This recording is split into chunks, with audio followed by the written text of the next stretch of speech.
Welcome to the DraftKings Daily Trot. I'm Jason Gilbo, JGilbo11. Taking a look at tonight's 8-game slate, and a lot of pitchers you can really target against. I mean, obviously you have Arrieta, Rich Hill, guys going up top that you need to pay up for, but a couple intriguing low-end options like a Scott Kazmir, or if you even want to get really risky, Ivan Nova.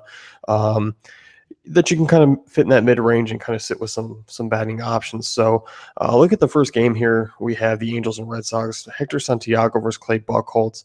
And this one, I mean, obviously has your highest total of the night, and this is where you're really looking on both sides. And I think more so with the Red Sox with their right-handed bats. Hector Santiago, 345 WOBA to right-handed bats this year, 2.07 home runs per nine. The bats are priced up more so here on DraftKings, deservingly so, but you got to like these right-handed bats like Betts, Pedroia, Bogarts, Hanley if he's in the lineup. Certainly intriguing options. And whoever's in the catcher spot, could be Sandy Leon, could be Christian Vasquez. They would be the ones who you could probably punt down to. So keep an eye on that. Vegas has them, ranked pretty high, projected for over 5.5 runs. On the other side, lefties have really teed off on Buchholz. And you look at the Angels, they don't have a ton. I really like Cole Calhoun's price at 4,100, however. Nice price tag for him there.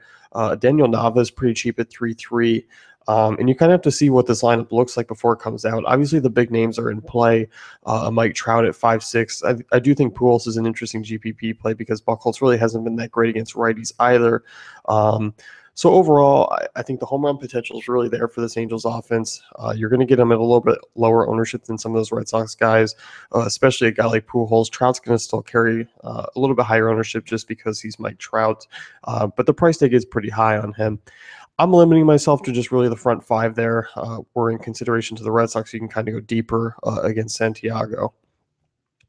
Reds and Nationals, and jumping things out right here first. I don't mind the Reds' prices as far as Votto, Bruce, and Duvall. Ross, is not going to have the cleanest of starts. I do think he has a quality start, but you look at what lefties have done against him. It's been pretty solid, 348 WOBA.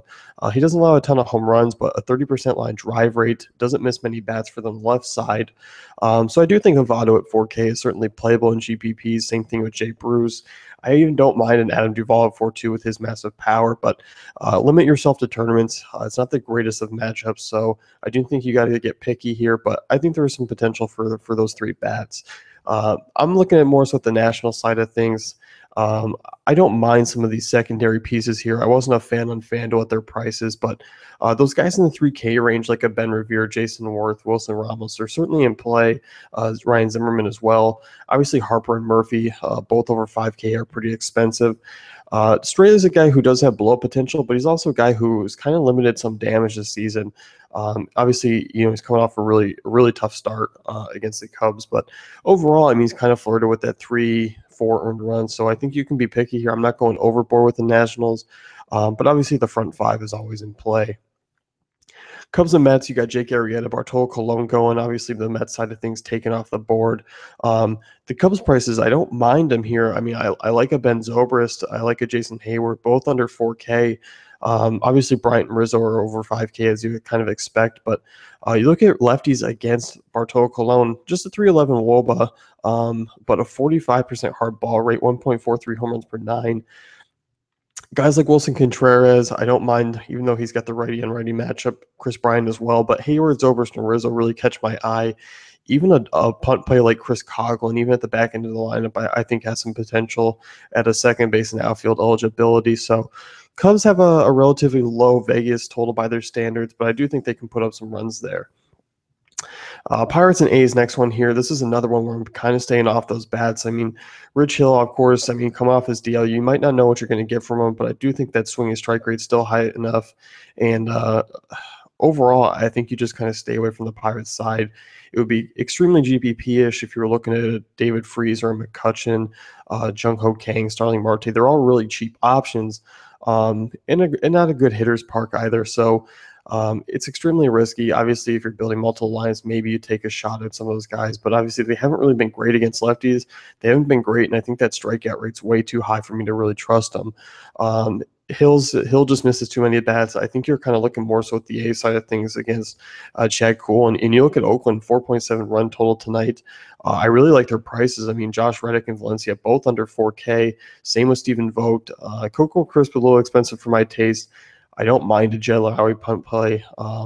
So I think you once again 1 through 6, these A's lineup has kind of been hitting their value, hitting their stride, and obviously they have a good mix of speed and power 1 through 6, and I like the price tags here quite a bit.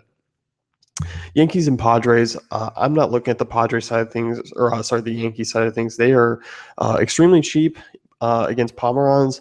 I mean, you might be able to look at a Starlin Castro, who is going to have the righty and lefty matchup. I'm not a fan of really any others these names. Ellsbury, Garner, lefty there. Teixeira going to move over to the right side. Likely will not see McCann. So I think Pomeranz is a solid start. I think he could pick up the win here. As far as the Padres side of things, I mean, Nova's cheap. I mean, obviously a deep tournament as far as a GPP SP2 here. But I think if you are looking at what he's done this season, you can look at the Padres and think, hey, they can put some runs on the board. You look at Nova, I mean, 353 WOBA to lefties, 1.88 home runs per 9. Obviously, Jankowski up top would be an intriguing leadoff options. Yang versus Solarte too. And then I think you're looking at a Matt Kemp, Will Myers. I like Matt Kemp's price tag. You look at Nova, 355 WOBA to right-handers, 1.55 home runs per 9. So it's certainly intriguing in that respect. So I definitely like the Padres side more so to the Yankee side. But I'm not jumping all over this one for offense. Rockies and Dodgers, Chad Bettis, Scott Kazmir. This was an issue last night. I mean, I was looking to attack Bud Norris. I mean, the Rockies outside of Coors, obviously have their lower splits, and they're going to have a lower salary here. Blackman's price is much higher than it was last night at 4.7 with the lefty-lefty matchup. Arenado intriguing at the 4.1 price tag. I don't mind him, but I'm not really looking at this Rockies offense. Arenado is probably the only honorable mention there. As far as the right-handers go on the Dodgers side, just because Bettis is a reverse splits guy, 383 WOBA to right-handers, 1.82 home runs per 9. I really like Justin Turner at 3.7. That's a really nice price tag. I don't mind Corey Seager if you're paying up. Obviously, he's just a tournament play just because that price tag's too high. You have 3 righties, Howie Kendrick, Yasiel Puig, Trace Thompson, all below 3,500 that would become value plays. I don't mind him on tonight's slate just because Bettis has been really bad to right-handers in and outside of Coors. But obviously those bats really haven't been that solid this year. The inconsistency has really been there with the Dodgers. So once again, I think you kind of tread lightly, but I do think there is some blow potential for Bettis here. And I do think really 1 through 6 and even add to Trace Thompson at the end of that could be certainly in play. Giants and Diamondbacks here. Jeff Samardzija versus Patrick Corbin. I like the Diamondback side of things here. I don't mind a Goldschmidt at 4.9. I like Jake Lamb at 5.4. Expensive options, just GPP guys, just because of the price tag. I'm not really jumping on the secondary pieces like a Philip Gosselin or Wellington Castillo or Yasmani Tomas. I think you can kind of fade those guys. I do think Samardzija has a little bit rocky outing. He's had that in his last couple starts there, 6 earned over the last 2.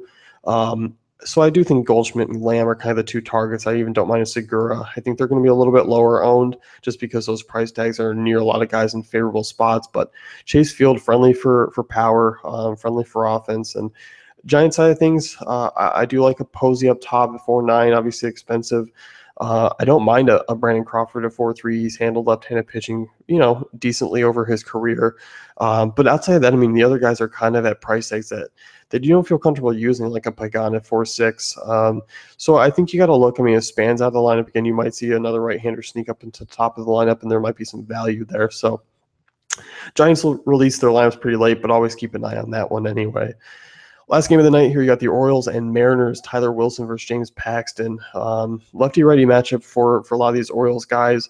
Mark Trumbo, kind of intriguing. Adam Jones, 4.5 and 4.4 there. Overall, I mean, I'm not jumping all over the Orioles, but I do think those right-handed bats have some power, so you can look at that. I mean, obviously, Paxton hasn't been great this year. 341 WOBA allowed in his limited starts. I think I'm more looking at the Seattle side of things. I like a Cruz, Cano, Seager kind of middle of the lineup option. I mean, 4.4, 4.4, and 3.9. Not really bad price tags for those guys with a lot of upside. And you just look at Wilson. Hasn't really been that solid against lefties. 323 WOBA. Obviously, that doesn't jump out at you, but he doesn't miss a ton of bats either. And Seiko's actually been pretty friendly for these Seattle power bats with home run potential.